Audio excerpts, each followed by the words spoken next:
Pixel.tv.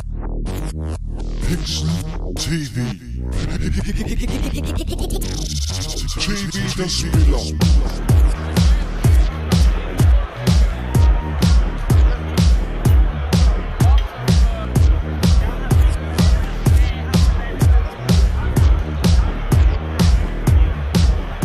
We're really excited. We won this Indie Sensation Award at the Nordic Game, and we won it for this game, Laza Knitez. This is our first game ever. We got together in the game design class taught by Miguel Stickert at IT University of Copenhagen, and yeah, we've been developing this for about 6 months. We plan on to keep developing it over the summer, and it's been a great experience so far.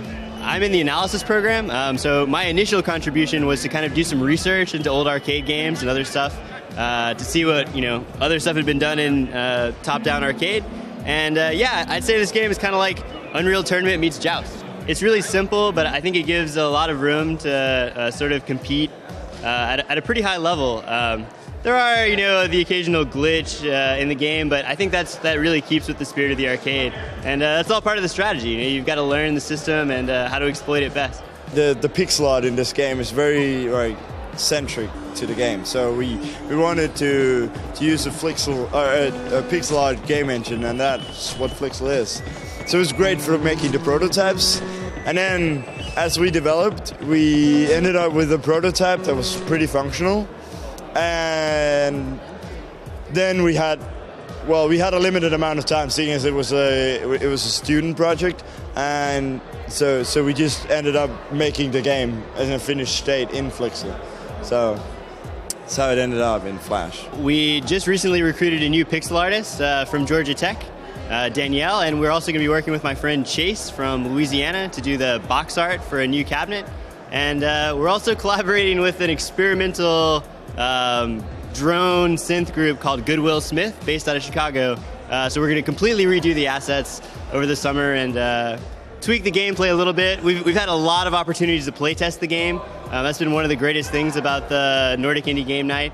And yeah, we're going to make it even better, basically. Yeah, and hopefully we'll port it to some other platform so we can distribute it to whatever seems more reasonable than.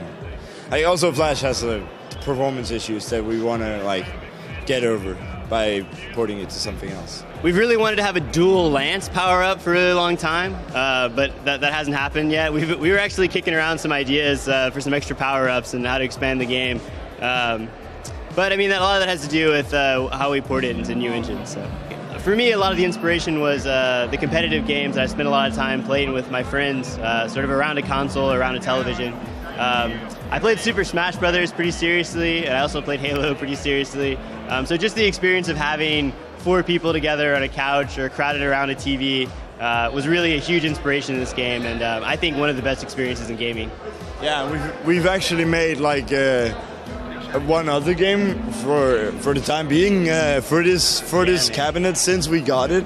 So it's gonna probably inspire us to make more games like this that are really social. It gives the social aspect of the arcade machine, and that's really one of the things that we like to emphasize. This is the second year in a row that a multiplayer game has won the Nordic Game Indie Night, and I think it might be a little more fair if they made a category for multiplayer games and a category for single-player games. I think this format really was an advantage for us, especially since we got to bring out a cabinet. But the other games, especially, a lot of them are just really, really fantastic. It's obvious that a lot of people have put a lot of time and effort into a lot of these games, and it really shows through. I hope more people get the opportunity to experience them. TV, der spiller.